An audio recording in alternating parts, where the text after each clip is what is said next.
Last week एक ही class हुई थी और उसमें हमने देखा था कि बेसिकली इंट्रोडक्शन था, ठीक है, और फिर हमने ना सिग्नल्स के बारे में बात करनी शुरू की थी। वालेकुम अस्सलाम।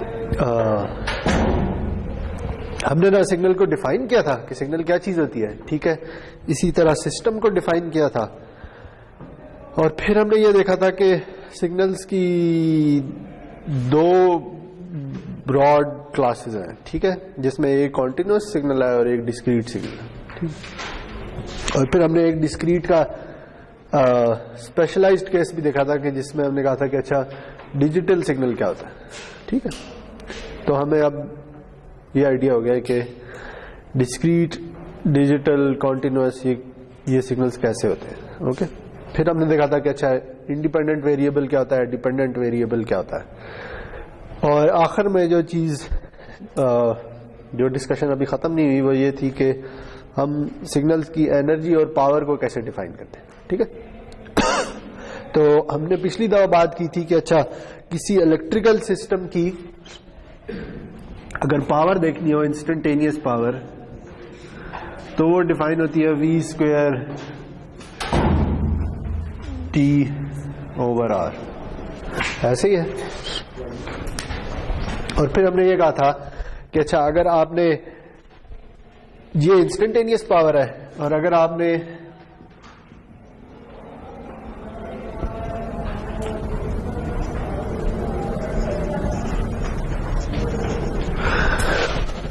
एवरेज पावर निकालनी है किसी इंटरवल के ऊपर या आपने एनर्जी निकालनी है स्पेंट ओवर एन इंटरवल, तो आप इसको इंटीग्रेट कर देंगे, ठीक है। अच्छा, लेकिन हम ना सिग्नल एंड सिस्टम्स में किसी भी सिग्नल को, ये तो वोल्टेज सिग्नल है, ठीक है, यानी अभी ये जो पावर की डिस्कशन हो रही है ये और ये कि अच्छा आपके पास कोई इलेक्ट्रिकल सिस्टम है, इसमें एक वोल्टेज सिग्नल आ रहा है V, ठीक है, और वो V आपको ये बता रहा है कि वोल्टेज है वो टाइम का फंक्शन है, ठीक है। जैसे जैसे टाइम चेंज होगा वोल्टेज भी चेंज हो सकता है, और हम ओम लॉ से ये कह देते हैं कि अच्छा पावर जो है वो V²/R होगी, ओके। लेकिन सिग्नल सिस्टम में हमें यूजुअली इस बात से कोई सरोकार नहीं होता कि सिग्नल क्या वोल्टेज सिग्नल ही है, सिग्नल कुछ भी हो सकता है, ठीक है। जैसे हमने पिछली दफा एप्लीकेशंस की बात की थी तो हमने कहा था कि अच्छा सिग्नल सिस्टम्स की एप्लीकेशन किसी भी सिस्टम, किसी भी फील्ड में हो सकती है। जो आपके पास सिग्नल आ रहा है वो जरूरी नहीं कि वोल्टेज सिग्नल हो, वो इमेज सिग्नल भी हो सकता है, वो साउंड सिग्नल भी हो सकता है, वो किसी भी किस्म का सिग्नल हो सकता है, ठीक है। तो इसलिए हम इन जनरल जो सिग्नल को डिफाइन कर देते हैं, हम कह देते हैं अच्छा ये x है, ठीक है, और x कोई भी सिग्नल है, हमें इससे फर्क नहीं पड़ता कि वो कहां से ओरिजिनेट हुआ है, ठीक है। तो हम ना किसी भी सिग्नल की पावर या एनर्जी इसी तरह से डिफाइन कर देते हैं, ठीक है। हम ये कहते हैं कि अगर आपने किसी सिग्नल की एनर्जी फाइंड करनी है ना, एनर्जी ऑफ x, ठीक है, over an interval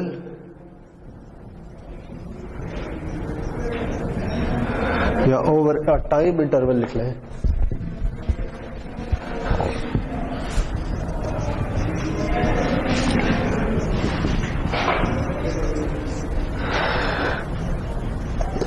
T1 to T2 ये इक्वल है, अगर आप इसे इंटीग्रेट कर दें T1 से T2 x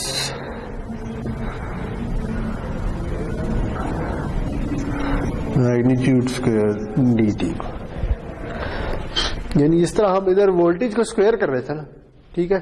R तो एक कांस्टेंट है, सही, R की कोई भी वैल्यू हो सकती है, लेकिन इधर हम ये कहते हैं कि अच्छा अब हम किसी इलेक्ट्रिकल सिस्टम की बात नहीं कर रहे, हमारे पास कोई सिग्नल है x, ठीक है, और उसकी हमने एनर्जी निकालनी है, ओके, और किसी टाइम इंटरवल T1 से T2 तक निकालनी है, यानी ये जो टाइम है ये जा रहा है T1 से शुरू हो रहा है और T2 तक जा रहा है, ठीक है, और हमने उसकी एनर्जी निकालनी है, तो हम क्या करेंगे, हम उसकी मैग्नीट्यूड स्क्वायर लेंगे या उसकी एब्सोल्यूट वैल्यू का स्क्वायर लेंगे और उसे इंटीग्रेट कर देंगे इस टाइम इंटरवल के ऊपर, ठीक है। ये इसी तरह जैसे हमने पिछली दफा कहा था कि अगर हमने इसकी एनर्जी निकालनी है तो आप इस इंस्टेंटेनियस पावर को इंटीग्रेट कर दें over an interval T1 to T2, ठीक है। और इसी तरह अगर आपको पावर निकालनी है, power of x of T,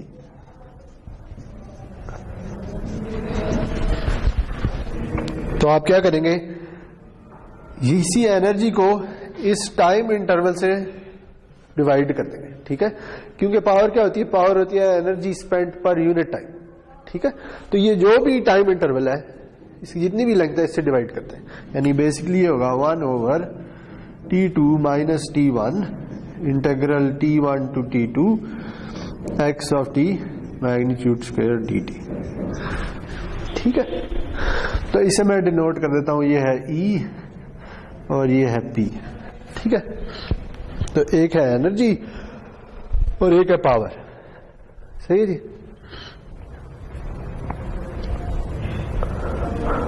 अच्छा, इसी तरह अगर आपने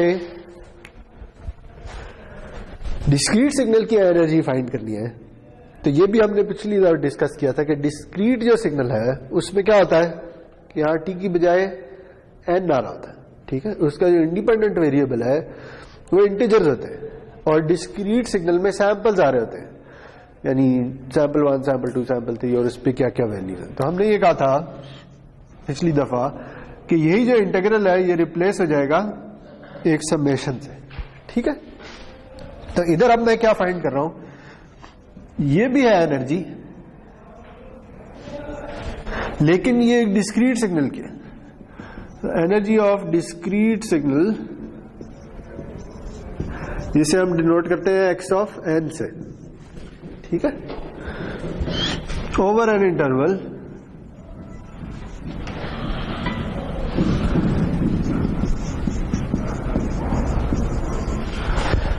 से n1 to n2। जिस तरह यहां टाइम हम कह रहे हैं कि t1 से t2 तक जा रहा है, इस तरह आप यहां हम कह रहे हैं कि ये जो सैंपल इंडेक्स है, ये जो इंडिपेंडेंट वेरिएबल है, ये किसी नंबर n1 से शुरू होकर n2 तक जा रहा है, ठीक है। तो इस केस में जो एनर्जी होगी वो समेशन होगी n1 से n2 तक, किसकी, x ऑफ n के मैग्नीट्यूड स्क्वायर की। इसी तरह अगर आपने पावर फाइंड करनी है तो वो क्या होगा, वो इस इंटरवल से डिवाइड कर देंगे,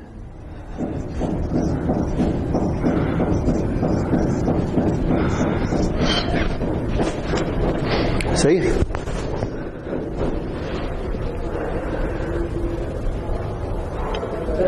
हमने पढ़ा था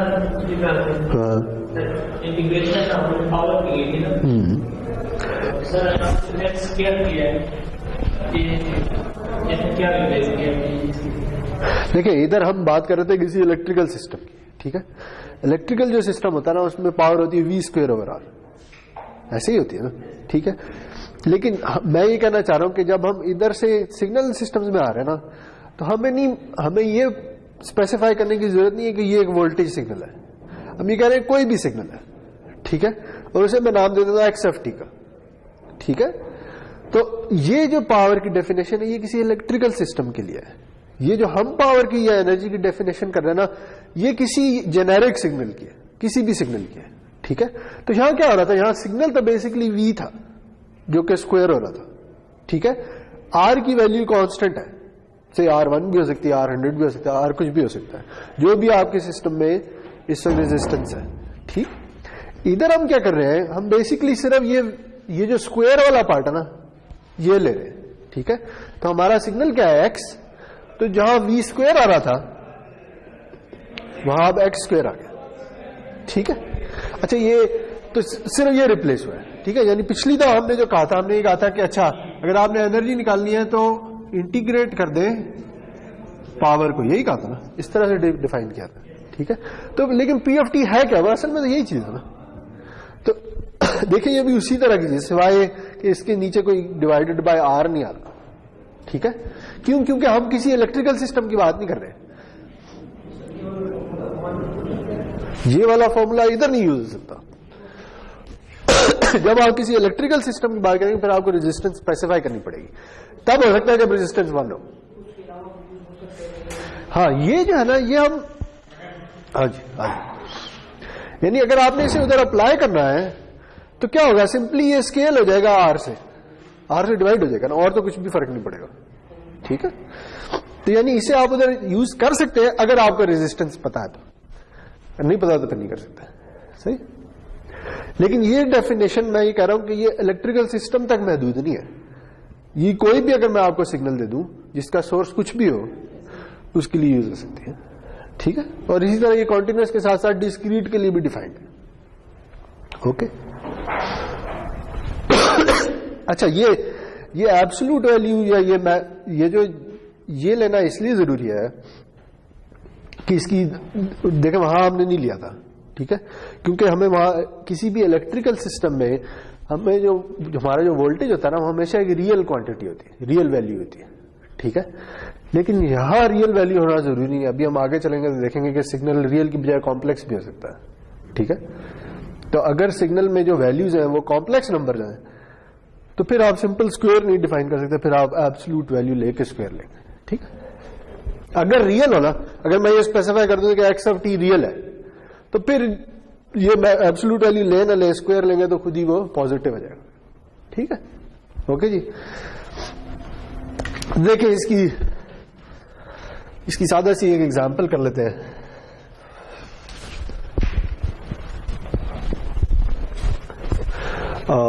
से इधर लिख लेते हैं, इसे मैं बता देता हूं।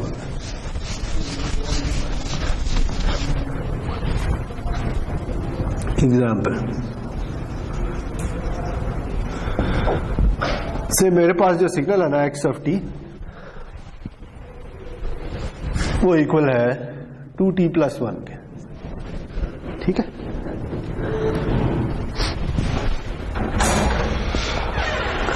आ जाइए आ जाए। हाँ जी, मैम आपको कॉल कर रही थी, आप अटेंड नहीं कर रहे थे। इधर क्लेश आ रहा, हमारी क्लास हो रही है अभी भी। हाँ क्लास छोड़ के आए यार, ये तो फिर आप रिजॉल्व करें ना किसी के साथ। ये आपको मैम ऐसे कॉल कर रही थी, आप पिक नहीं कर रहे थे, वो कह रही थी आप कॉल पिक करें, तो मैंने क्या करना है, उससे क्या होगा? इधर कहीं आप फ्री है तो हमारी क्लास इधर एडजस्ट करना है। देखिए अभी तो नहीं हो सकता। हाँ, अभी तो सराज होगी, सराज के बाद। हाँ, अभी क्लास ले ले, उसके बाद देख लेंगे क्या करना है। ठीक है, सबको बता जाए। हाँ, तो सही है ना। क्लास के याद आप मेरी क्लास से पहले बता देते। नहीं, क्लास लड़कियों को बता दें।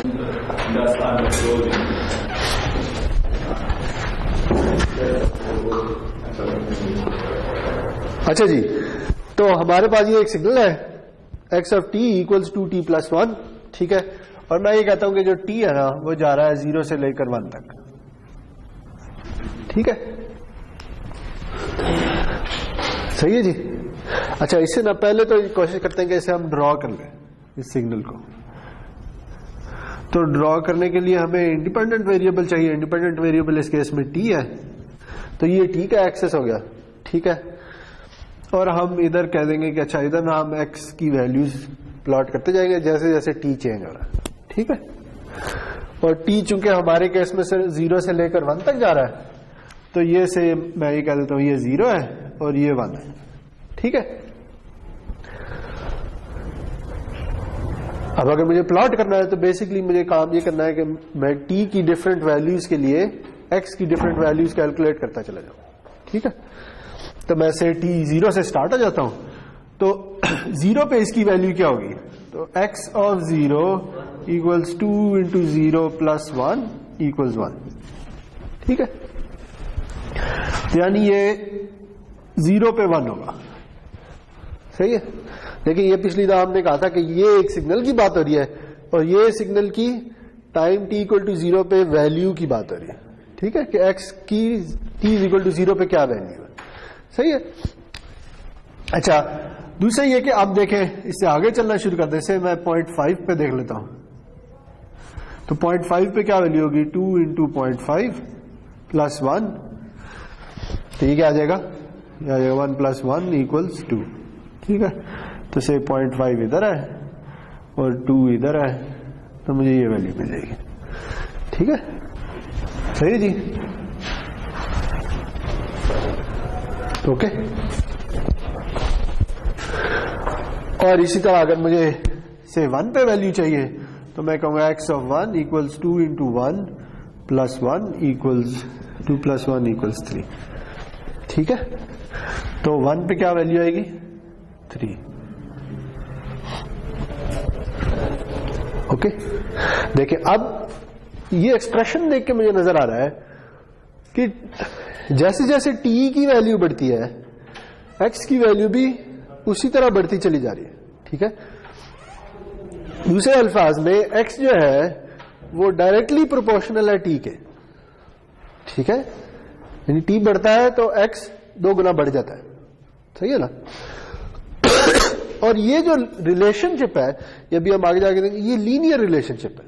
ठीक है, तो इसका मतलब ये है जी कि ये जो मैंने तो 3 पॉइंट फाइंड किए हैं, लेकिन असल में ये इस तरह से होगा।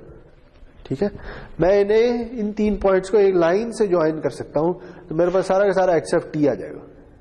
ठीक है, अगर ये से t स्क्वायर होता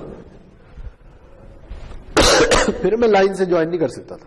ठीक है, क्योंकि जब आप स्क्वायर पे आ गए तो फिर आपके पास क्वाड्रेटिक इक्वेशन आ गई है।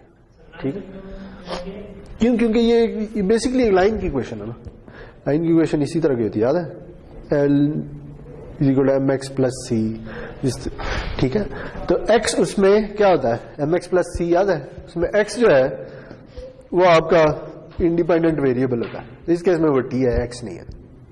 ठीक है, तो यानी यहां m जो है वो 2 है, x की जगह t आ गया और c की जगह 1 आ गया। सही, ये लाइन की इक्वेशन है। लेकिन अगर मैं ये कह दूं कि x of t equals t square, तो फिर किस तरह का प्लॉट बनेगा, कुछ आइडिया है? फिर कुछ इस तरह का प्लॉट बनेगा। ऐसे ये अब लाइन नहीं है, क्योंकि ये क्वाड्रेटिक इक्वेशन है। ठीक है, इसका क्यूब होगा तो कुछ और बनेगा। ओके, तो इसलिए मैं ये कह रहा हूं कि चूंकि ये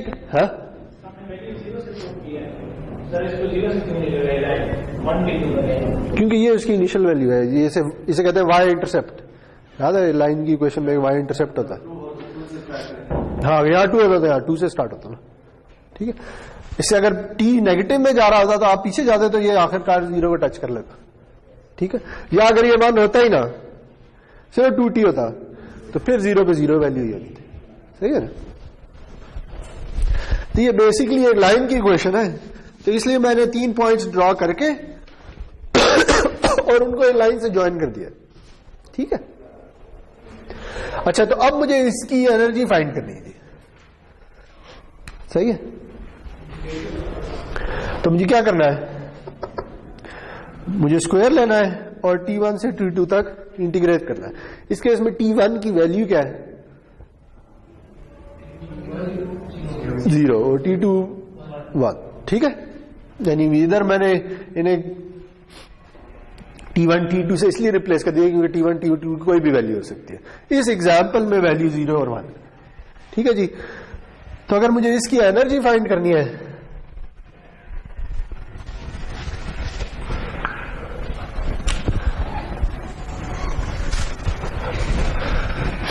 तो एनर्जी क्या होगी, होगी 0 to 1 x square of t dt। ठीक है, अब मैंने देखा एब्सोल्यूट वैल्यू हटा दिया है क्योंकि मुझे पता है कि सिग्नल रियल है। ओके, तो आप बताएं जी इधर क्या आएगा, 0 to 1 2t प्लस 1 का स्क्वायर dt। ठीक है, तो कर लें इसे स्क्वायर, क्या बनेगा, 0 to 1 क्या आएगा, 4t square plus 4t plus 1, यही आएगा dt। सही है, और इंटीग्रेट कर लें, ये आ जाएगा 4t cube over 3 plus 4t square over 2 plus 1। ठीक है, और लिमिट्स डालनी है 0 से लेकर 1 तक। t आएगा, सॉरी यार। ओके, तो डालें जी लिमिट्स। जब लिमिट्स डालेंगे तो क्या आ जाएगा, यहाँ 1 डालेंगे तो 1/3 आ जाएगा, 0 डालेंगे तो 0 आ जाएगा। सही है, तो आंसर आएगा 4/3 प्लस 2 प्लस 1। ठीक है, क्योंकि जीरो डालने से सब कुछ जीरो होता जा रहा है, तो मैं जीरो वाली वैल्यूज नहीं लिख रहा। सही है, और इसे सॉल्व कर लें, जो भी आंसर आता है वो यहां पे आ जाएगा। तो ये सिग्नल की एनर्जी है। ओके, और इस सिग्नल की पावर क्या होगी? इसे इस T2 माइनस T1 से डिवाइड कर दें। T2 माइनस T1 क्या आएगा? 1 आएगा। तो इसका मतलब इसकी पावर भी यही होगी। ठीक है, अगर T0 से 2 तक जा रहा होता तो फिर हम 2 से डिवाइड करते हैं। ठीक है, क्योंकि देखें पावर कैलकुलेट करने के लिए आपने क्या करना है, ये तो बेसिकली एनर्जी ही है। देखिए ना, ये क्या है, इससे अगर आप कंपेयर करें इससे, तो ये एनर्जी ही है ना। तो पावर क्या होती है? पावर यही तो होती है कि energy per unit time. Per unit time का मतलब ये है कि जितना टाइम ड्यूरेशन है उससे डिवाइड करते हैं तो आपके पास यूनिट टाइम में आ जाएगा। ठीक है, तो इस केस में चूंकि T2 माइनस T1 1 है, तो जब आप E को 1 से डिवाइड करेंगे तो यही आंसर आ जाएगा। ओके, सही जी, बता दूं इसे, आगे चले।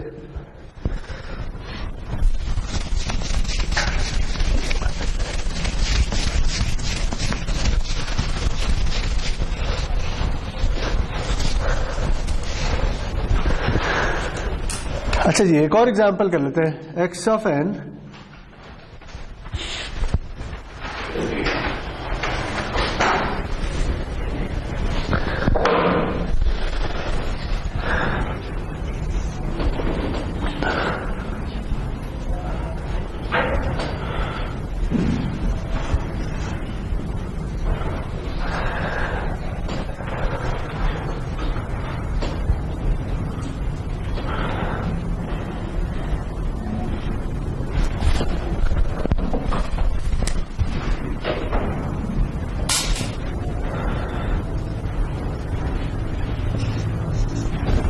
अच्छा जी, अब हमारे पास एक डिस्क्रीट सिग्नल है। ठीक है, और डिस्क्रीट सिग्नल में हमें सैंपल्स दे दिए हुए हैं। n जो है वो जैसे कि आपको नजर आ रहा है -2 से 2 तक जा रहा है। ठीक है, और उस पे जो सिग्नल की वैल्यूज है वो 1 -1 2 3 1 है। ओके, तो अब आपको इस सिग्नल की एनर्जी फाइंड करनी है। ओके, क्या करें? हाँ, नहीं, ये इसकी वैल्यू है, ये n की वैल्यू है। ये ब्लू में जो लिखी हुई है ना, ये सिग्नल की वैल्यूज है। ठीक है,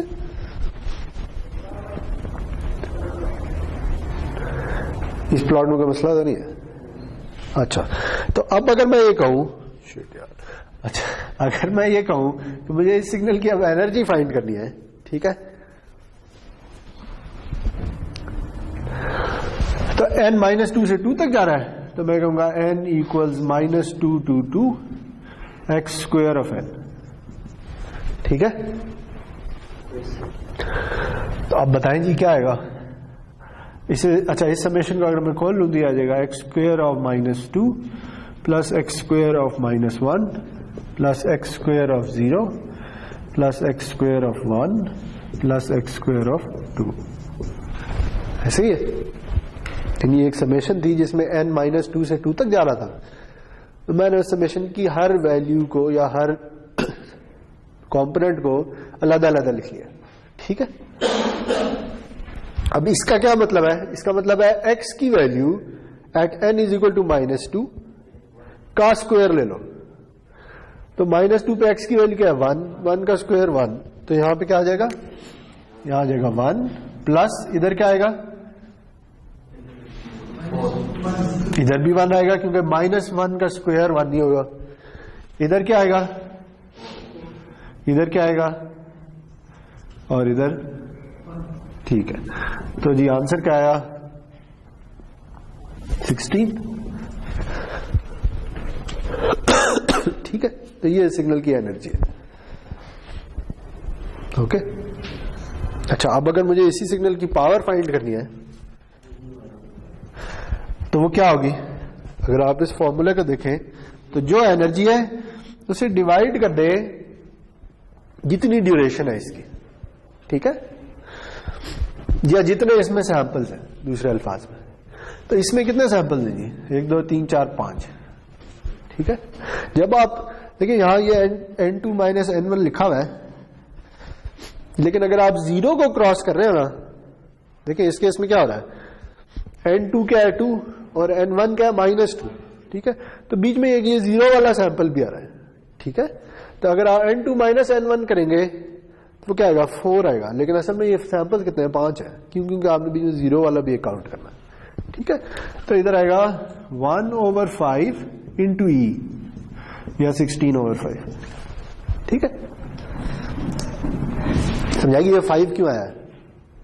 5 का मकसद ये है कि देखिए हम ये अब यहां क्या है, यहां पे है एनर्जी, लेकिन अगर आपने पावर कैलकुलेट करनी है तो पावर होगी एनर्जी पर यूनिट सैंपल, ठीक है। यहां टाइम नहीं है, यहां सैंपल्स की बात हो रही है। तो पर यूनिट सैंपल अगर निकालिए तो जितने सैंपल्स है उससे डिवाइड कर दें। यहां पे कितने सैंपल है, 5 सैंपल है, यहां पे 5 से डिवाइड हो जाएगा, ठीक है।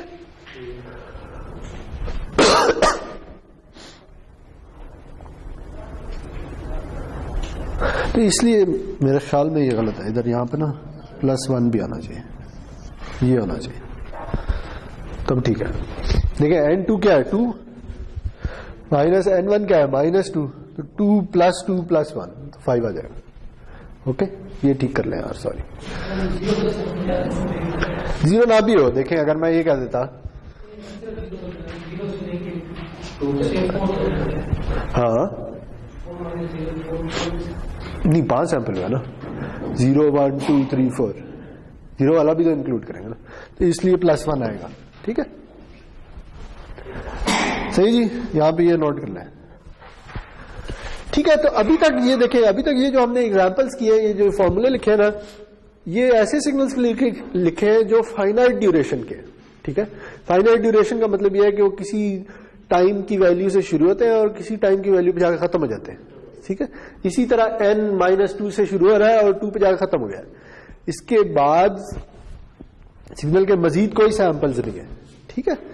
तो फाइनाइट ड्यूरेशन के जब भी सिग्नल होंगे ना, तो इसी तरह से एनर्जी या पावर डिफाइन होगी। लेकिन अगर अब सिग्नल की ड्यूरेशन इनफाइनाइट हो जाए तो फिर एनर्जी और पावर की क्या डेफिनेशन होगी, अब वो देख लेते हैं, ठीक है।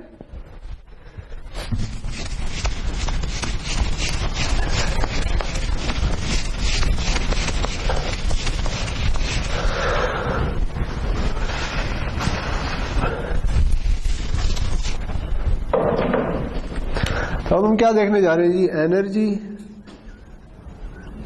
And power for infinite duration signals.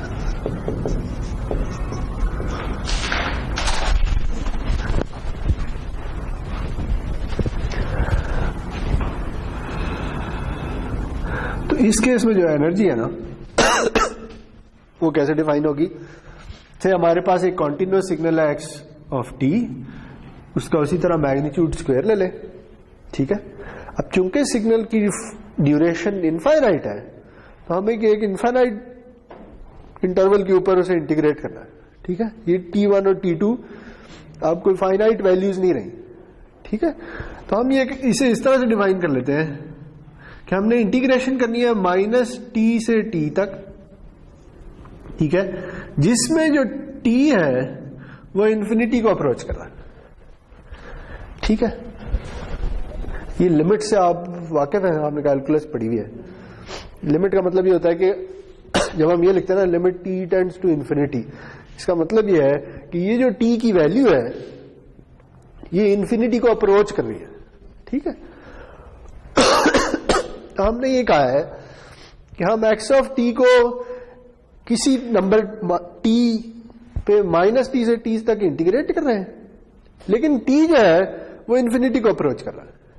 तो जब t इन्फिनिटी को अप्रोच करेगा तो खुद ब खुद आप सिग्नल सारे के सारे सिग्नल की एनर्जी फाइंड कर लेंगे, ठीक है, सही है जी। और इसी तरह जब हम पावर डिफाइन करेंगे ना तो हम क्या करेंगे, हम कहेंगे अच्छा इंटीग्रेट कर दो x ऑफ t को magnitude square dt from -t to t, ठीक है। लेकिन पावर चूंकि यूनिट टाइम पे निकालनी है तो जितना ये इंटरवल है इससे डिवाइड भी कर दो और फिर टी को इन्फिनिटी पे अप्रोच करना। सही है? देखिए अब इसको इससे कंपेयर करें, ये उसी तरह की चीज है। यहां पे हमने एनर्जी को डिफाइन किया किसी इंटरवल के ऊपर, अब हम उसे एक इंटरवल पे डिफाइन तो कर रहे हैं लेकिन वो इंटरवल इनफाइनाइट ड्यूरेशन का है। ठीक है?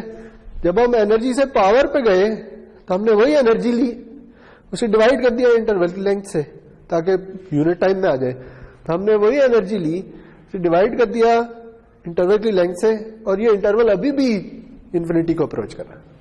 ठीक है? तो इसे मैं ऐसे भी लिख सकता हूं। अच्छा, इसे ना स्पेसिफाई करने के लिए कई दफा ऐसे भी लिख देते हैं। ठीक है? कि ये एक इन्फिनाइट ड्यूरेशन के सीक्वेंस की या इन्फिनाइट ड्यूरेशन के सिग्नल की एनर्जी है। तो मैं ऐसे भी लिख सकता हूं, ये है e infinity over 2t where t tends to infinity.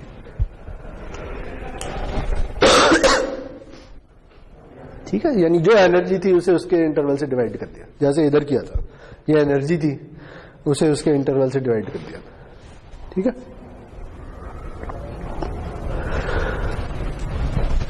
इसी तरह डिस्क्रीट को भी डिफाइन कर सकते हैं।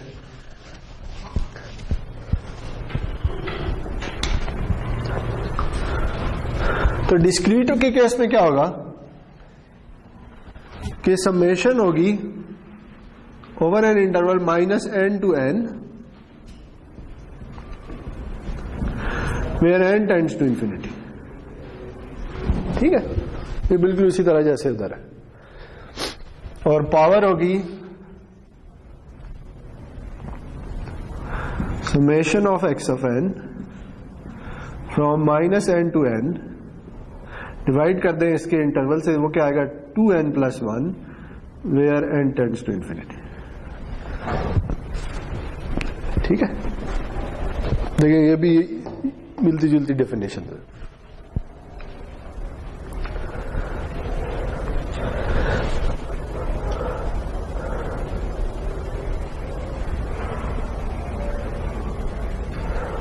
इसमें कोई मसला तो नहीं है ये 2n+1 क्यों हो रहा है, ये वही है जो इधर। ठीक है? जितने सैंपल है उस इंटरवल में। अच्छा, किसी बुक में ना अगर आप ये डेफिनेशन कुछ इस तरह से भी हो सकती है, इससे कोई फर्क नहीं पड़ता, लेकिन कुछ लोग इस तरह से भी लिख देते हैं।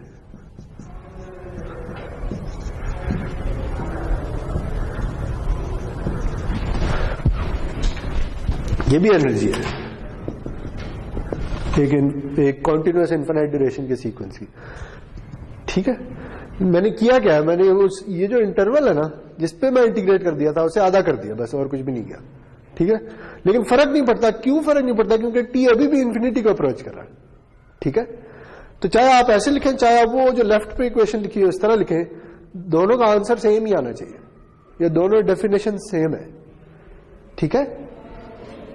सही है ना? इसमें अगर आप पावर डिफाइन करेंगे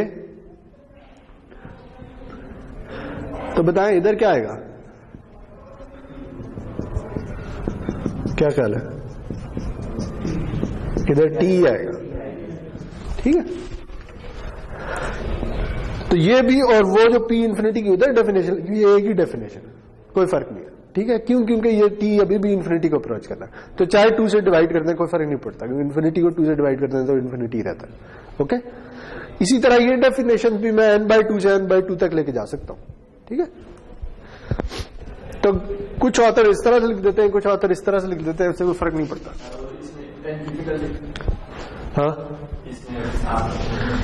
हाँ, क्योंकि इसमें ना ये मैं ये कह रहा हूं कि मैं 0 के अबाउट एक ही ड्यूरेशन ले रहा हूं।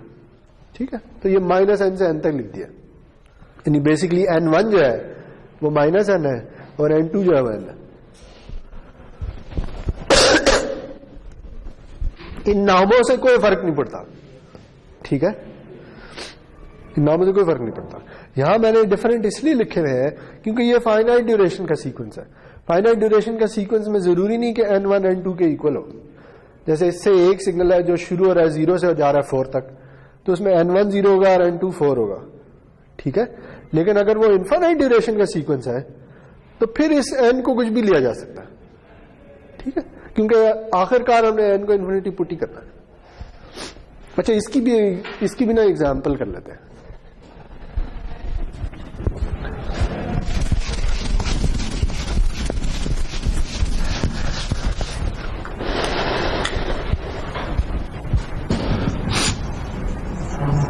एग्जाम्पल जी,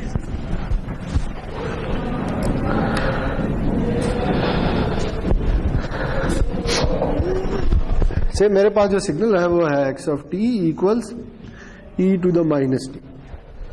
ठीक है, तो ओके, पहले तो इस सिग्नल को ड्रॉ कर लेते हैं।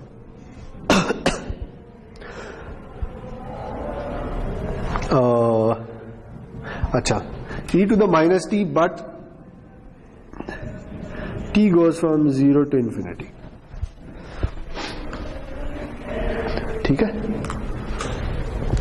अच्छा, ये एक सिग्नल है जिसकी वैल्यू ये है e की पावर माइनस टी, जिसमें t जो है वो 0 से इंफिनिटी तक जा रहा है। ठीक है, यानी इसका मतलब ये है कि t की नेगेटिव वैल्यूज पे इसकी वैल्यू 0 है। से ऐसे भी मैं लिख सकता हूं कि x ऑफ t, ये डेफिनेशन शायद बेहतर है, x of t equal e of minus t for t greater than और equal to 0 and 0 for t less than 0। ठीक, ये दोनों एक ही चीजें हैं। देखिए, इधर मैंने इस तरह से बता दिया है कि t 0 से इंफिनिटी तक जा रहा है या इंफिनिटी को अप्रोच कर रहा है, और इधर मैंने ये बता दिया कि अच्छा, अगर t पॉजिटिव होगा तो ये वैल्यू होगी, नेगेटिव होगी तो 0। दोनों एक ही चीज है, कोई फर्क नहीं है। ओके, ये नोट करें, यहां पे मैंने इक्वल टू का साइन नहीं डाला क्योंकि t इंफिनिटी नहीं हो सकता, इंफिनिटी को अप्रोच कर सकता। ठीक है, याद रखें। अच्छा, खैर, तो ये इसे प्लॉट कर लेते हैं जी। ये t है, ठीक है, और ये 0 है। तो अगर मैं इसकी 0 पे वैल्यू निकालना चाहूं तो क्या होगी? x ऑफ 0 क्या होगा? e की पावर माइनस 0, वो 1 हो जाएगा। ठीक है, तो ये यहां पे आ जाएगा 1। सही है, यानी जब t 0 हो जाता है तो x की वैल्यू 1 हो जाती है। अब जब t बढ़ना शुरू करेगा, देखिए ये इक्वल है किसके? 1 ओवर e की पावर t के। ऐसे ही है। अब जब t बढ़ाना शुरू करेंगे, क्योंकि t सिर्फ पॉजिटिव हो सकता है, नेगेटिव तो हो नहीं सकता। नेगेटिव जाने का फायदा क्यों नहीं, कि नेगेटिव पे x ने 0 होना है।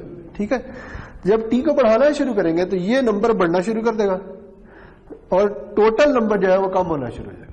ठीक है, तो ये जो सिग्नल है ये कुछ इस तरह का सिग्नल होगा। ठीक है, सही है जी। ये अभी हम थोड़ी देर बाद ही पढ़ेंगे, लेकिन इसका नाम है, इन्हें कहते हैं एक्सपोनेंशियल सिग्नल।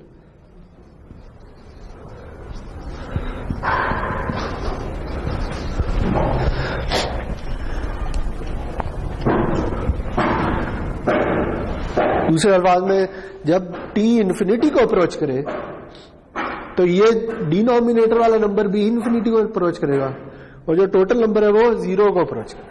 ठीक है, जैसे जैसे t बढ़ता जाएगा x की वैल्यू 0 के करीब करीब होती चली जाएगी। ओके, तो मैंने इस सिग्नल की एनर्जी फाइंड करनी है।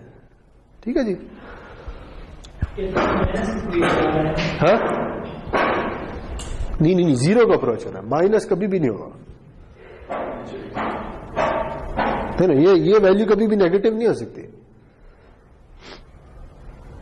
ठीक है, नेगेटिव तब हो सकती है जब t नेगेटिव हो जाए, शायद तब हो जाए, ये तब भी नहीं हो सकती। ओके, तो इसे मैं बता देता हूं।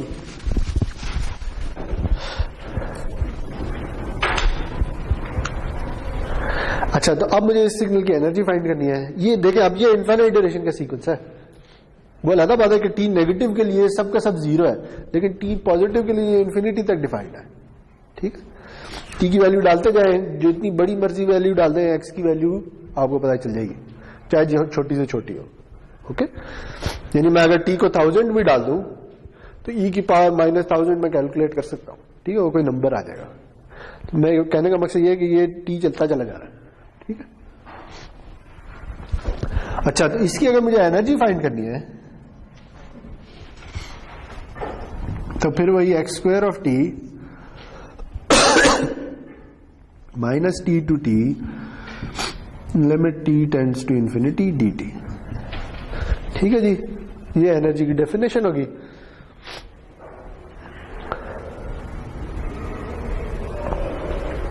ओके,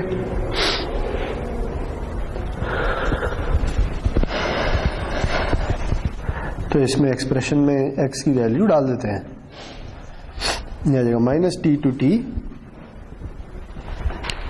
अच्छा, माइनस टी टू टी नहीं हो सकता, खैर अच्छा ये इसे मैं अभी लिखता हूं, ई की पावर माइनस टी का स्क्वायर टी टी, और ये लाजमी है कि ये जीरो हो जाए,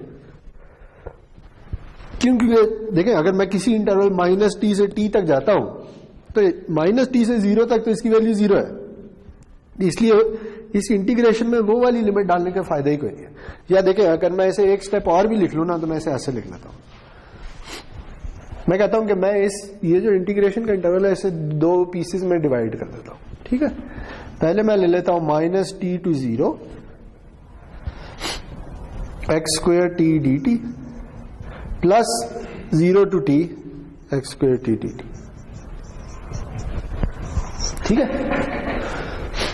ऐसे तो कर सकते हैं ना, इंटीग्रेशन की जो लिमिट है माइनस टी से टी जा रही थी, तो मैंने इसे दो हिस्सों में ब्रेक कर लिया। ठीक है,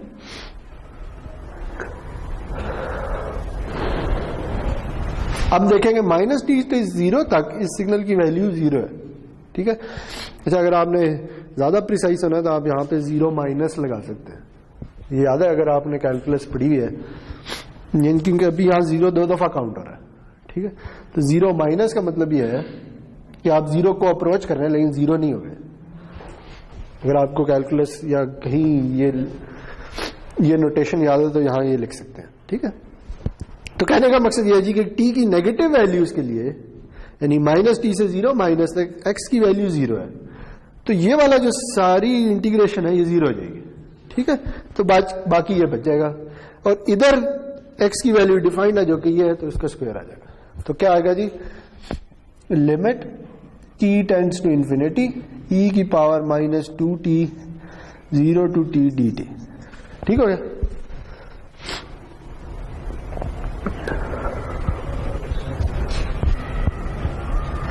अब इसे सॉल्व कर लें। इसका इंटीग्रल क्या होता है, मैं ऊपर लेके जा रहा हूं, limit t tends to infinity. हाँ जी, इसका इंटीग्रल क्या आएगा,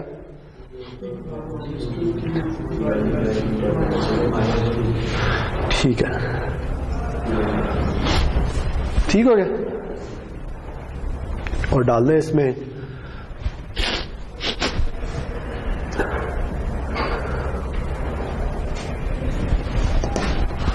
limit t tends to infinity e to the minus two t over minus two minus e की power zero over minus two. ठीक है, यहां से आप इंटीग्रेट कर सकते हैं।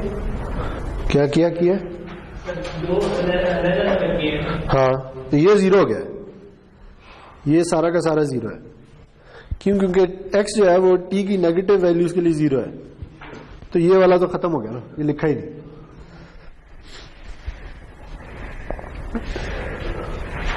ठीक है जी, ये समझ आएगी। इसे लिख लें, क्या आएगा, limit t tends to infinity, इसे तो ऐसे ही लिख लें, माइनस ई की power minus two t over two plus one over two. ठीक है, और अब इसमें लिमिट भी डालते हैं। जब हम इसमें लिमिट डालेंगे तो इसकी क्या वैल्यू होगी, देखिए इसमें अगर मैं t को इन्फिनिटी कर दूं तो ये क्या बनेगा, न्यूमरेटर क्या बनेगा, जीरो हो जाएगा, क्योंकि ये क्या है, ये बेसिकली 1 ओवर ई की पावर 2t है। अब अगर आप मैं t को इन्फिनिटी डाल दूं तो ये इन्फिनिटी हो जाएगा और 1 ओवर इन्फिनिटी जीरो हो जाएगा। ठीक है, तो ये वाला पोर्शन तो खत्म हो जाएगा, और इधर t को इन्फिनिटी डाल दें तो कोई फर्क नहीं पड़ता, 1 ओवर 2 ही आना है। ठीक है, तो आंसर क्या आ जाएगा,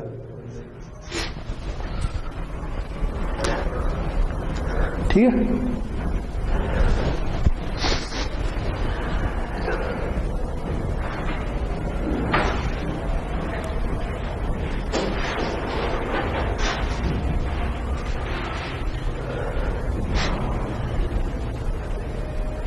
आगे चले। अच्छा जी, अब इसी सिग्नल की पावर अगर मैंने कैलकुलेट करनी है तो वो क्या होगी?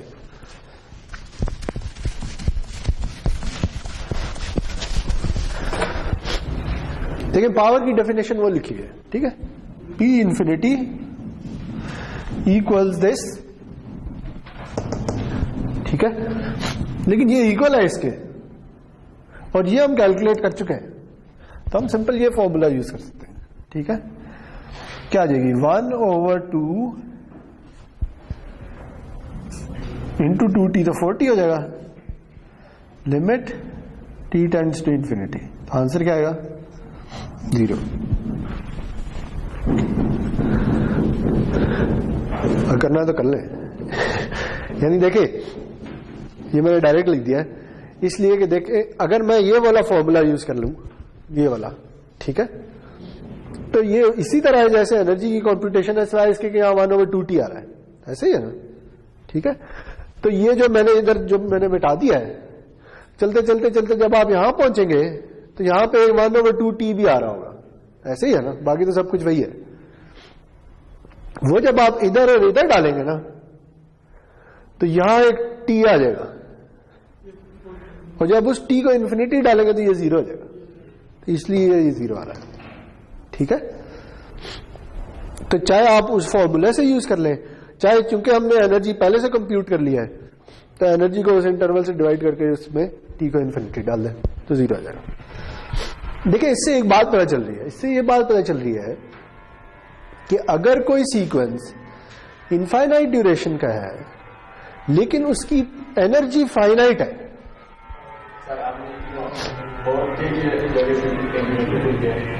हाँ ना, देखिए ना ये 40 कैसे है ये पता चला है, तो ये यार सॉरी मैंने कुछ ज्यादा ही बहुत से स्टेप इकट्ठे कर दिए शायद, है ना।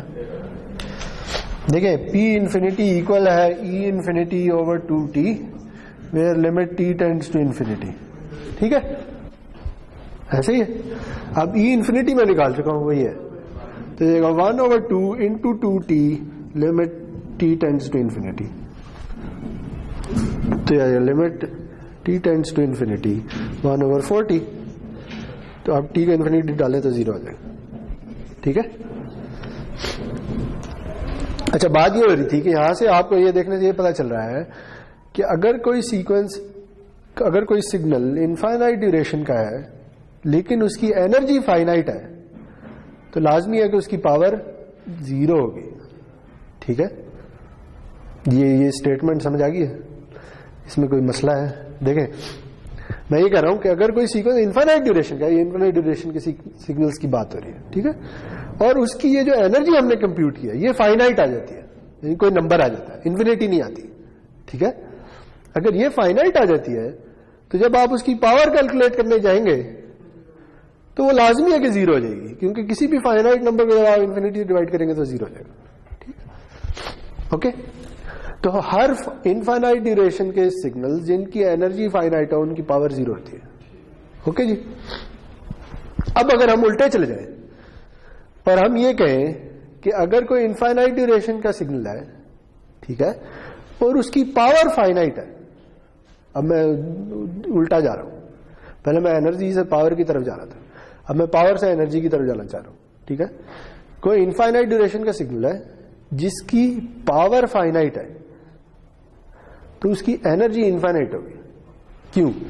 उसकी वजह यह है कि देखिए पावर क्या होती है, पावर होती है एनर्जी पर यूनिट टाइम, ठीक है। अगर energy per unit time finite है तो पावर से एनर्जी कैसे निकालते हैं? पूरे टाइम इंटरवल पे इंटीग्रेट करते हैं, तो टाइम इंटरवल इनफाइनाइट ड्यूरेशन का है, तो जब आप इंटीग्रेट करेंगे तो इनफाइनाइट आ जाएगा, ठीक है।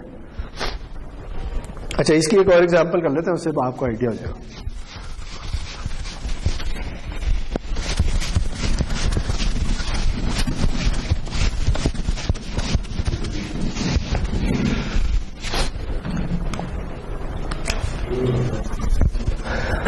लेकिन ये एक और एग्जांपल मैं कर रहा हूं, वो है जी x of t equals cause of omega t, ठीक है। ये एक सिग्नल है कोसाइन ऑफ ओमेगा टी। अच्छा पहले तो इसे ड्रॉ कर लें, तो ये टी है जी, सही है, टी इक्वल टू 0 है और ये एक्स ऑफ टी है। तो अगर मैं इसे ड्रॉ कर लूं, से मैं टी इक्वल टू 0 पे देखना चाह रहा हूं, तो एक्स ऑफ 0 क्या आएगा आपके ख्याल में? अगर x cos of omega into 0, cause of 0 क्या होता है? 1, ठीक है। तो 0 पे इसकी वैल्यू 1 होगी और उसके बाद मुझे कोसाइन वेव मिलेगी, ठीक है, जो भी कुछ इस तरह की होगी। ऐसे ही है, ये साइनोसॉइडल सिग्नल है और ये चलता जा रहा है। ओके,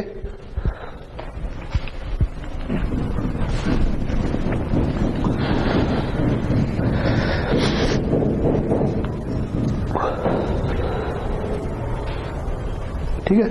तो अब ये भी इनफाइनाइट ड्यूरेशन का सीक्वेंस है और इसमें टी माइनस इन्फिनिटी से इन्फिनिटी तक जा रहा है, ठीक है ना। यानी ये टी की नेगेटिव वैल्यूज के लिए भी डिफाइंड है, टी की पॉजिटिव वैल्यूज के लिए भी डिफाइंड है। ओके, क्योंकि यहां टी की जो मर्जी वैल्यू डाल दें, आखिर में तो कोई एंगल ही आएगा ना, उस एंगल का कॉज निकल आएगा, ठीक है। तो इससे फर्क नहीं पड़ता कि टी की क्या वैल्यू है, बड़ी से बड़ी, छोटी से छोटी वैल्यू हो सकती है। ओके, अच्छा, इसकी ना अगर से हमने पावर डिफाइन करनी है, पावर निकालनी है, limit t tends to infinity 1/2t minus t to t, क्या आ जाएगा? Cos square omega t d t, ठीक है। ये मैंने पावर का फॉर्मूला यूज कर लिया वाला। अब ये नहीं कर सकते क्योंकि मैंने अभी एनर्जी तो निकाली भी नहीं है, मैं डायरेक्ट यही यूज कर रहा हूं।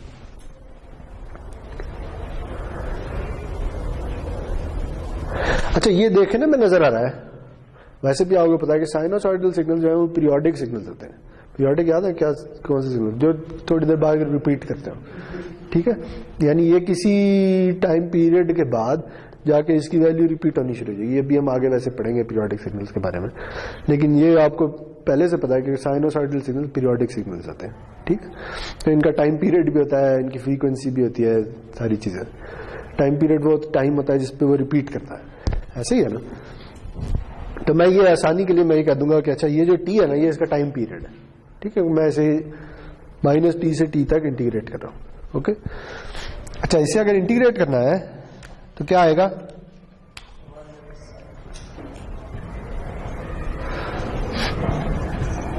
इसका इंटीग्रल कैसे निकालेंगे? कॉस स्क्वायर थीटा एक ट्रिग्नोमेट्रिक आइडेंटिटी होती है, 1 प्लस कॉस 2 थीटा बाई 2, ये लगा सकते हैं, यही होता है ना,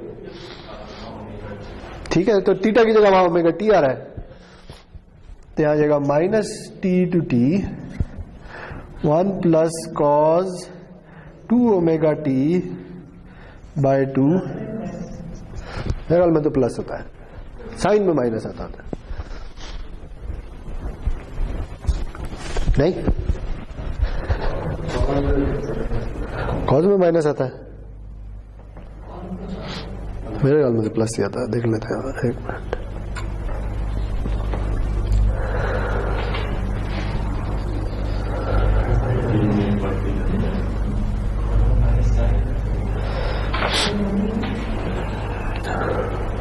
प्लस ही आता है यार।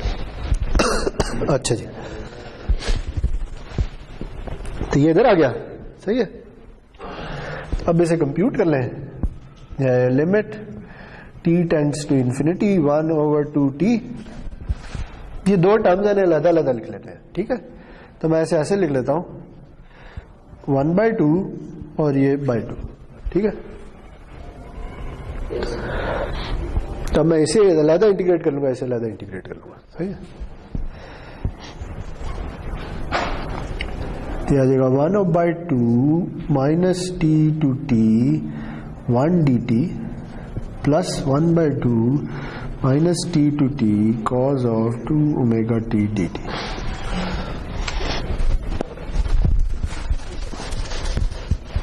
ओके,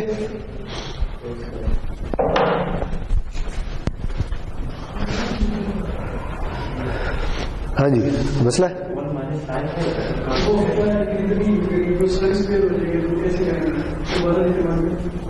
देखो घर जाकर कंफर्म कर लेना, अभी मेरे पे यकीन कर लेना, ठीक है। अच्छा अब ये देखें कि इसे अगर ये समझ आ गया मैंने क्या किया है, मैंने 1/2 कॉमन ले लिया तो पीछे 1 रह जाएगा, यहाँ पे 1/2 कॉमन लिया तो पीछे cos और 2 मेगा टी रह जाएगा, सही है। अच्छा इसे जब मैं इंटीग्रेट करूंगा तो आंसर क्या आएगा, टी आएगा, टी आएगा या 2t आएगा, 2t आएगा और 2 कैंसिल हो जाएंगे, ठीक है। नहीं 1/2 के बगैर टी आएगा या 1/2 के समेत टी आएगा, फिर कैसे आएगा, फिर 2t आएगा,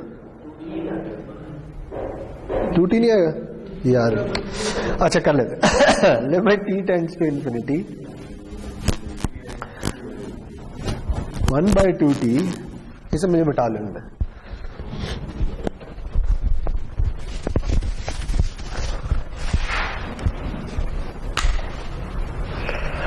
अच्छा जी 1/2 t from -t to t, ठीक है। अब तो 2t आएगा ना ठीक है, अभी भी t आएगा यार, कमाल है। अच्छा 1/2 और cos का इंटीग्रल क्या होता है, साइन होता है या माइनस साइन होता है, -t टू t, ऐसे ही है। नीचे कुछ आ जाएगा यार, 2 मेगा आ जाएगा। अच्छा आप बताएं इधर क्या आएगा, 2t, t माइनस t तो 2t आ गया और 2 कैंसिल हो गया तो t रह गया, ठीक है। देखें जी तो ये आएगा limit t tends to infinity 1/2t into t plus इधर क्या आएगा,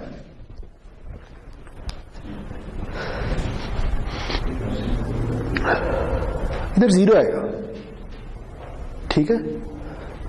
देखिए बेसिकली हो क्या रहा है, ये कोसाइन वेव है ना, ठीक है, उसकी फ्रीक्वेंसी डबल होगी है इसके मुकाबले में। इसकी फ्रीक्वेंसी क्या थी, ओमेगा थी, तो इसकी फ्रीक्वेंसी 2 मेगा होगी। इसका अगर पीरियड t था तो इसका पीरियड t/2 हो गया होगा, तो फ्रीक्वेंसी डबल हो तो टाइम पीरियड हाफ हो जाता है, ठीक है।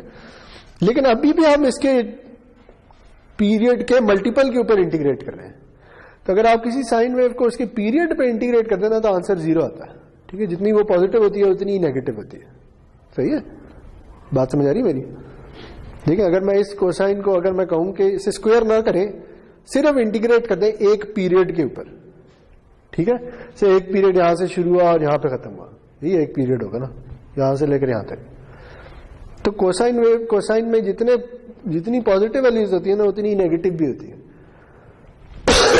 तो एक साइन वेव की एक पीरियड के ऊपर इंटीग्रेशन 0 होती है, ठीक है। याद है पिछली बार बताया था इंटीग्रेशन क्या होती है, एरिया अंडर द कर्व, ऐसे ही है ना। तो इसमें देखें कुछ area under the curve positive है और कुछ नेगेटिव है,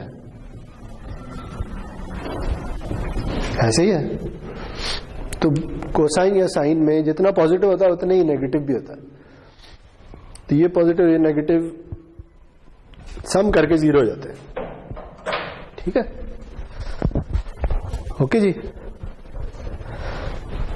ये इधर से भी कर सकते हैं, वो कैसे कर सकते हैं देखें।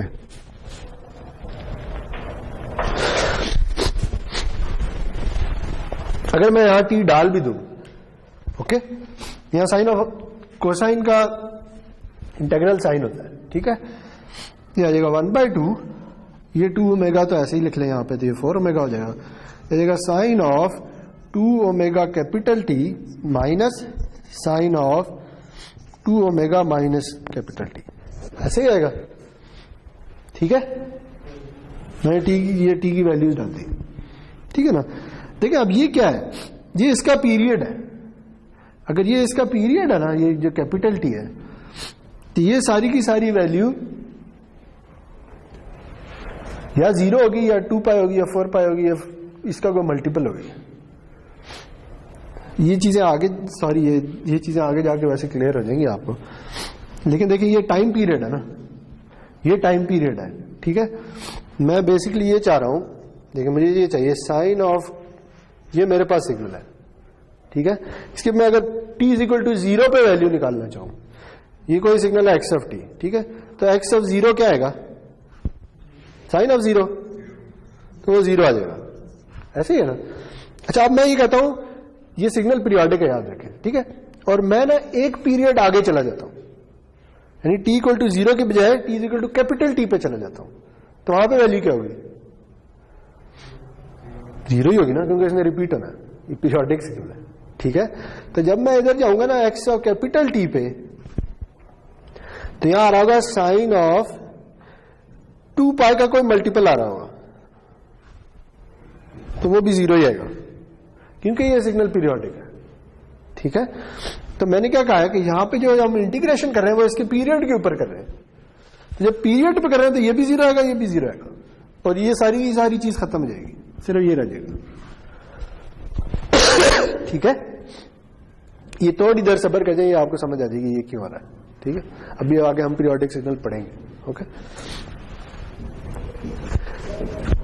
ये इधर हम वापस आएंगे, फिक्र न करें। तो अभी मैं ये कह रहा हूं जी कि ये सब कुछ जीरो हो गया, यहां टी बचाइए, टी और टी कैंसिल हो जाएंगे। देखिए यार, limit t tends to infinity t over 2t, तो आ जाएगा limit t tends to infinity 1/2, ठीक है। ये सब कुछ जीरो हो गया, ये टी इस टी से कैंसिल हुआ तो 1/2 रहेगा। अब इसमें लिमिट डाल दें तो आंसर 1/2 ही आएगा, ठीक है, सही जी। तो ये क्या है? ये सिग्नल की पावर है, ओके।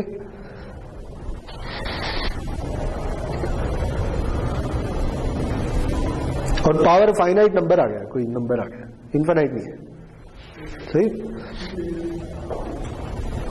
अब अगर मैं ये कहूं कि मुझे इस सिग्नल की एनर्जी फाइंड करनी है, तो मैं क्या करूंगा? देखिए, एक तो तरीका यह है कि मैं इस फॉर्मूले को यूज करूं, ठीक है, सही है ना, और दोबारा से सब कुछ कैलकुलेट करूं। एक और तरीका भी है, वो क्या है? वो हमने पिछली दफा पढ़ा था कि अगर आपको पावर पता है, अगर आपको पावर पता है तो जो भी इंटरवल है उस पर इंटीग्रेट कर दें।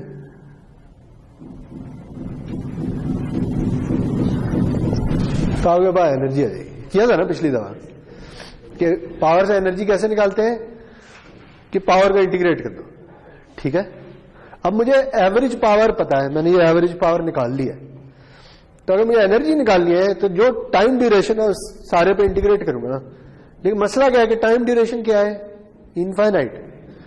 तो जब टाइम ड्यूरेशन इनफाइनाइट है तो इस इंटीग्रल का आंसर भी इनफाइनाइट आएगा, तो एनर्जी इनफाइनाइट होगी, ठीक है। तो यहां पे लिख दें बेशक ई इंफिनिटी इक्वल्स इंफिनिटी, ओके। तो दो बातें हमें पता चली हैं। इनफाइनाइट ड्यूरेशन सिग्नल्स में अगर एनर्जी फाइनाइट हो तो पावर जीरो होती है, और अगर पावर फाइनाइट हो तो एनर्जी इनफाइनाइट होती है, ओके। चलें, गुड।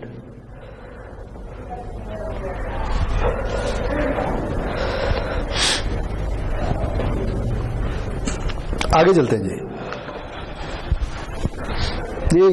ये बेशक याद रखें, ये मुझे लग रहा है इस लेक्चर में तो मुश्किल है, लेकिन अगले लेक्चर में डिस्कस हो जाएगा।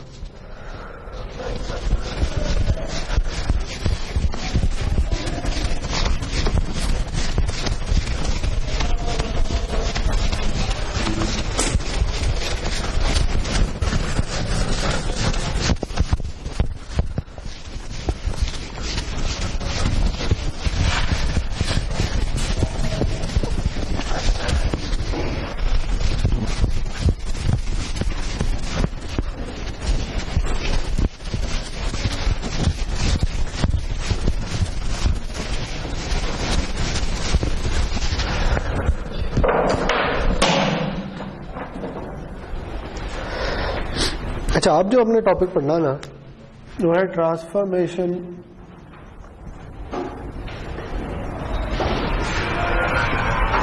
Of independent variable.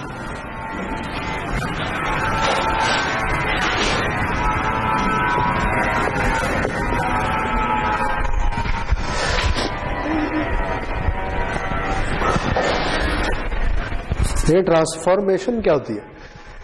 ट्रांसफॉर्मेशन होती है किसी चीज को एक चीज से दूसरी किसी दूसरी चीज में ट्रांसफॉर्म कर देना, ठीक है।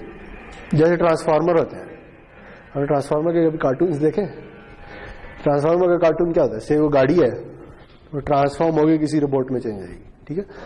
तो ये ट्रांसफार्मर कहते हैं इसलिए कि वो अपनी शेप ट्रांसफॉर्म कर सकता है, ठीक है। तो इधर हम बात कर रहे हैं इंडिपेंडेंट वेरिएबल को ट्रांसफॉर्म करने की, ठीक है। इंडिपेंडेंट वेरिएबल अगेन देखें, हम बात कर चुके हैं कि ये एक्स ऑफ टी या एक्स ऑफ एन में ये इंडिपेंडेंट वेरिएबल है, ठीक है। टाइम या सैंपल्स इंडिपेंडेंट वेरिएबल, ओके। तो हम इन्हें ट्रांसफॉर्म करना चाह रहे हैं।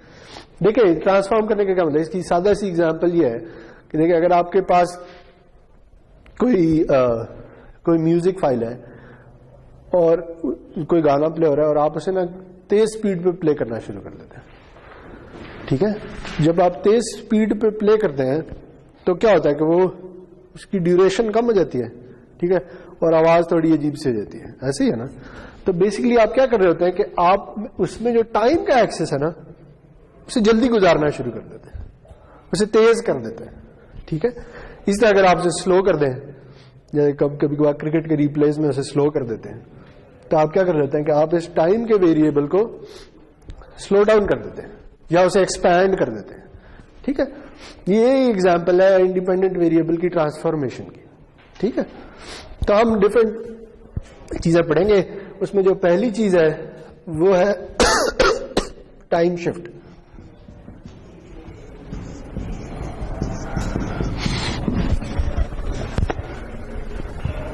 टाइम शिफ्ट जैसे कि नाम से जाहिर है कि आपने सिग्नल के जो टाइम का वेरिएबल है उसमें एक शिफ्ट इंट्रोड्यूस कर दिया है, ठीक है।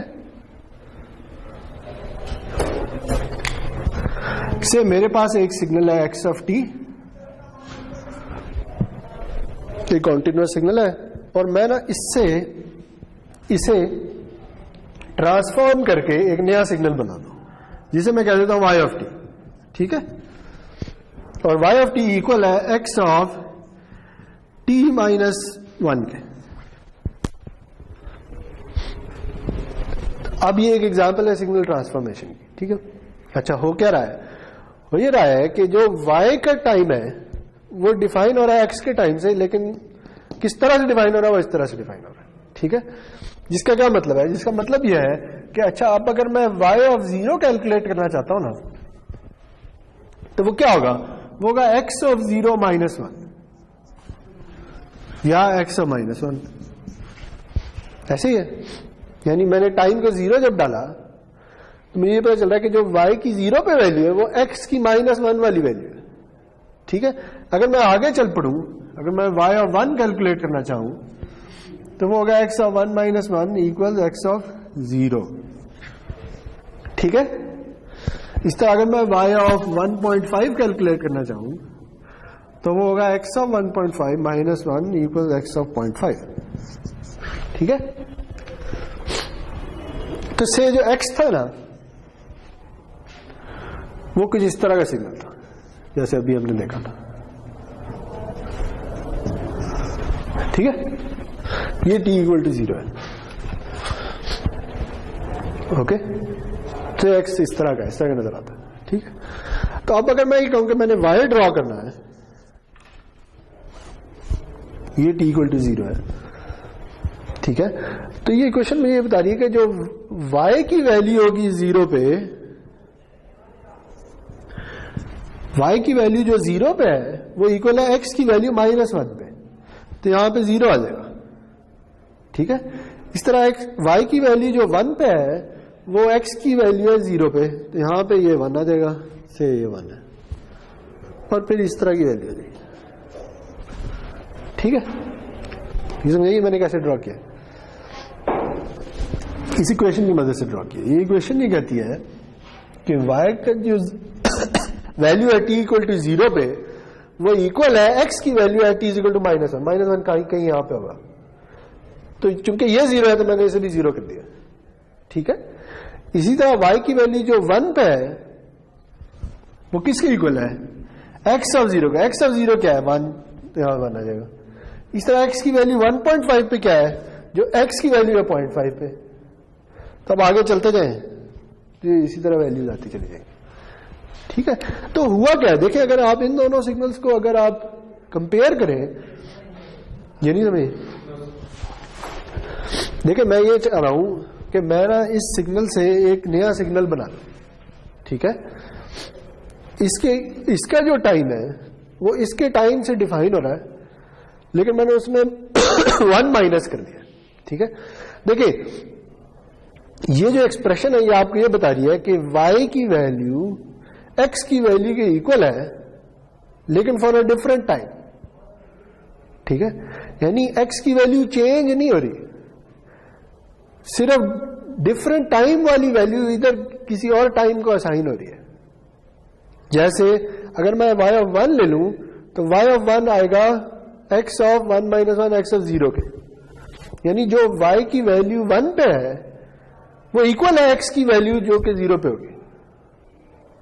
ठीक है, यानी y x की वैल्यू से मिलके बन रहा है, लेकिन जो y की वैल्यू 1 पे वो x की वैल्यू नहीं है 1 पे। देखिए अगर मैं ये कह देता, देखें अगर मैं ये कह दूं y of t equals x of t, तो ये तो बड़ी सादा सी इक्वेशन है, ये कह रही है कि जो x है वही y है, ऐसे ही है ना। ठीक है, तो अब तो अगर ये x ऑफ t है तो यही y ऑफ t भी होगा, क्यों दोनों इक्वल है। ठीक है, अच्छा अगर मैं ये कह दूं कि y of t equals to x of t, तो फिर क्या होगा, फिर मैं ये कहूंगा कि x की y की वैल्यू x की वैल्यू के 2 टाइम्स है। ठीक है, अगर मैं आपसे अब ये पूछूं कि मुझे y ऑफ 0 बताएं तो वो क्या होगा, वो 2 होगा। क्यों, क्योंकि y ऑफ 0 किसके इक्वल है, y ऑफ 0 इक्वल है 2x ऑफ 0 के। सही है ना, यानी y की वैल्यू 0 पे क्या है, जो x की वैल्यू है 0 पे उसे 2 से मल्टीप्लाई कर दें। x की वैल्यू 0 पे क्या है 1, तो y की वैल्यू क्या हो जाएगी 2। इस तरह अगर मुझे y1 निकालना है तो वो होगा 2x ऑफ 1 के। ठीक है, तो अगर मैं आपसे पूछूं कि y की वैल्यू 1 पे क्या है, तो आप कहेंगे वही जो x की वैल्यू है उसे 2 से मल्टीप्लाई करते हैं। ठीक है ना, तो ये भी ग्राफ इसी तरह का बनेगा, सिर्फ ये इसके ट्वाइस होगा, ऐसे ही है, यानी ये जो पूरा का पूरा सिग्नल ये 2 से मल्टीप्लाई हो गया, यही हुआ ना, ये बात समझ आ रही है। अच्छा अब देखें, अब यहां भी यही हो रहा है, अब मैं 2 से मल्टीप्लाई ना करूं, मैं सिर्फ ये कर दूं, अब मैं पूछूं कि y की वैल्यू 0 पे क्या है, तो आप कहेंगे जो x की वैल्यू -1 पे है, तो -1 के x की वैल्यू क्या है 0, तो यहां आप कहेंगे अब y की वैल्यू 0 पे 0 है। अब मैं पूछूंगा अच्छा y की वैल्यू 1 पे क्या है, जो कि ये लिखी हुई है, तो आप कहेंगे वही जो x की वैल्यू 0 पे है, तो यहां 1 पे वो वैल्यू आ जाएगी जो x की वैल्यू 0 पे, और इसी तरह ये इस तरह से आ जाएगा। आप कुछ समझ आइए क्या हुआ, यानी टाइम चेंज हो गया। ठीक है, टाइम ट्रांसफॉर्म हो गया, इसका टाइम और है, इसका टाइम और है, आप ये कह सकते हैं।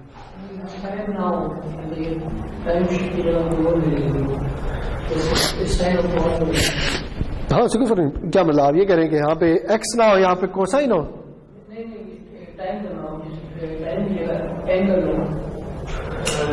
नहीं, देखिए हम सिग्नल्स की बात कर रहे हैं, सिग्नल डिफाइन ही 2 तरीके से होते हैं, या टाइम में या सैंपल इंडेक्स में।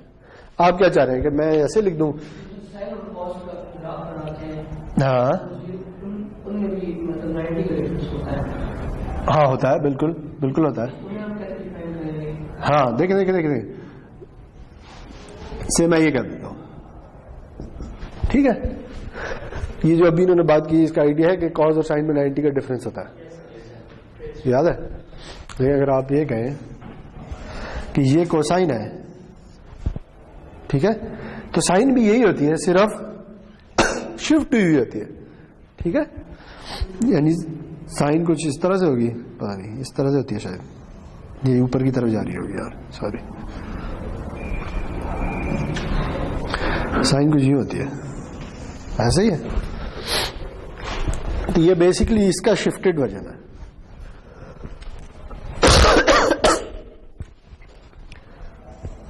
ऐसे ही है ना। तो अब मैं ये लिखूंगा, देखिए ये क्या है, ये x t equals cosine of omega t. ये क्या है, ये है y t equals sine of omega t. ठीक है, लेकिन अगर इसे मैं ना ऐसे भी लिख सकता हूं, आप खुद कह रहे हैं कि इन दोनों में 90 का डिफरेंस है। 90 का डिफरेंस रेडियंस में क्या होता है, किसी को याद है? π/2 होता है। ठीक है, तो मैं इसे ऐसे भी लिख सकता हूं, ये इक्वल है cos of omega t minus π/2। तो मैंने क्या किया है, मैंने इस टाइम के में एक शिफ्ट डाल दिया। ठीक है, तो इसमें ये वही शिफ्ट आ रहा है जो मैं डाल रहा हूं। सही है ना।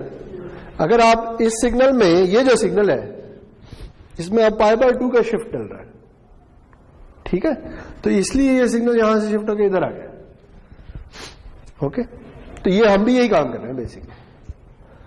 ये अगर एग्जांपल नहीं समझाई तो बेशक अभी घबराने की जरूरत नहीं, हमने साइन कोसाइन अभी पढ़ा ही नहीं है, इसलिए अभी बेशक इसे भूल जाए।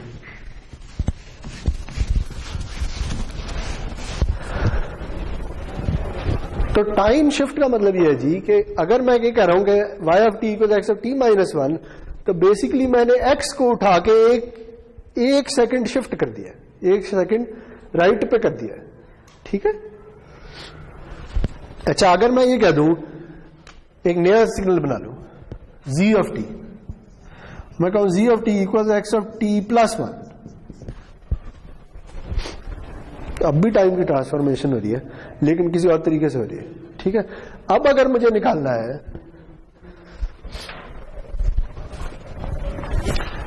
अब अगर मुझे z ऑफ 0 निकालना है तो वो किसके इक्वल आएगा, वो आएगा x ऑफ 0 प्लस 1, जो कि हो जाएगा x ऑफ 1। ठीक है, इसी तरह अगर मुझे निकालना है z ऑफ 1 तो वो इक्वल होगा x ऑफ 2 के। अगर मुझे निकालना है z ऑफ 1.5 तो इक्वल होगा x ऑफ 2.5। ठीक है, तो मैं कर रहा वही हूं, मैं t की वैल्यूज डालता जा रहा हूं बस, और कुछ नहीं कर रहा। तो जो इक्वेशन मुझे बता रही है बस मैं वो लिखता चला जा रहा हूं। अच्छा अगर मैं इसे प्लॉट कर लूं, अब मैं क्या प्लॉट करने जा रहा हूं, अब मैं z प्लॉट करने जा रहा हूं जी। ठीक है, ये t इक्वल टू 0 है।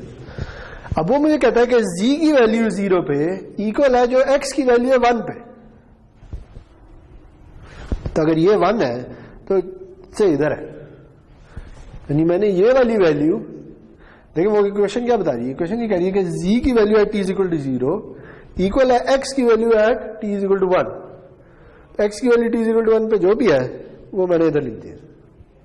ठीक है, इस तरह अब ये इक्वेशन कह रही है कि z की वैल्यू 1 पे किसके इक्वल है, जो x की वैल्यू 2 पे, से ये वाली वैल्यू। ठीक है, तो ये क्या आ जाएगा, ये कुछ इस तरह से आ जाएगा। और अगर मैं पीछे चला जाऊं तो ये यूं हो जाएगा। क्यों, क्योंकि z की वैल्यू अगर मुझे -1 पे कैलकुलेट करनी हो तो वो क्या आएगी, x of -1 plus 1 equals to x of 0। तो ये बता रहा है कि z की वैल्यू -1 पे इक्वल है x की वैल्यू 0, तो यहां पे 1 आ जाएगा। सॉरी मेरी स्केलिंग को इतनी अच्छी नहीं है, ये 1 है। तो अब क्या हुआ है, देखें अब इसको अगर आप इससे कंपेयर करें तो अभी भी सिग्नल शिफ्ट हो गया लेकिन उल्टी डायरेक्शन में हो गया। ये सिग्नल कैसे बना था, x को राइट पे 1 सेकंड शिफ्ट कर दें। ये सिग्नल कैसे बना है, x को लेफ्ट पे 1 सेकंड शिफ्ट कर दें। ठीक है, सही जी। तो अगर आप टाइम में देखें,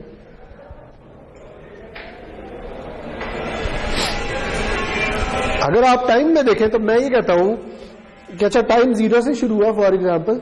ठीक है, 0 पे x 1 हुआ और फिर टाइम बढ़ता गया, x कम होता चला गया। ठीक है, अगर मैं यहां आ जाऊं तो मैं कहूं y, अब मैं y को देखता हूं, टाइम शुरू हुआ 0 पे, y 0 था, चलते गए जब 1 पे पहुंचा तो 1 हुआ और फिर कम होता चला।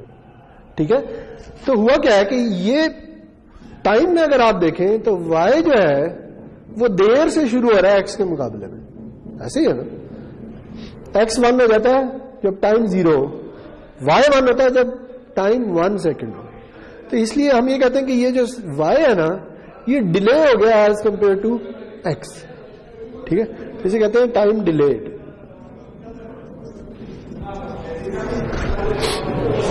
और जो जी है वो एडवांस हो गया टाइम में।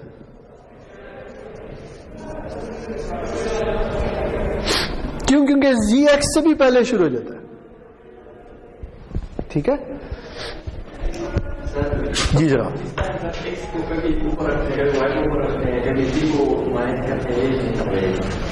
एक्स को कहां ऊपर रखते हैं? ये जो एक्स है, हाँ नहीं, ये वाई इधर ही है, वाई तो कहीं ऊपर तक नहीं देखेंगे। क्या मतलब? ये वाई है। हाँ नहीं, मुझे सवाल नहीं समझ आया।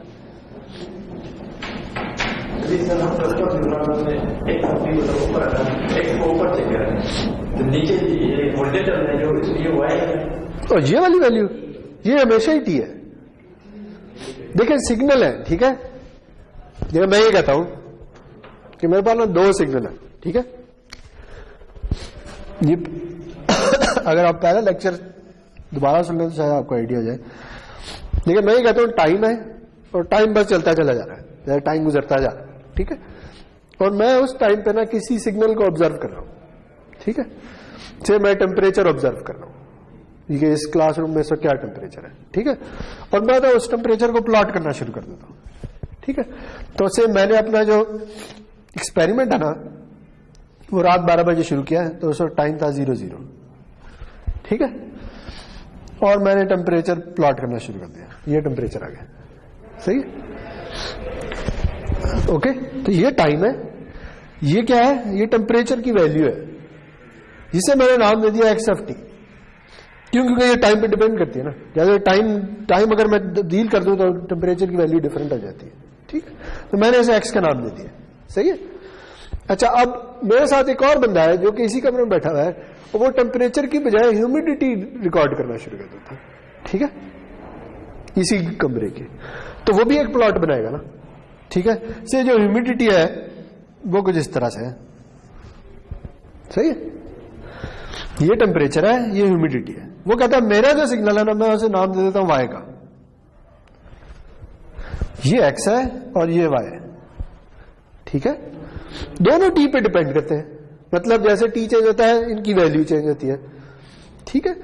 इसी तरह ये सिग्नल है, ठीक है। ये एक्स है, ये वाई है, दोनों टी पे डिपेंड करते हैं।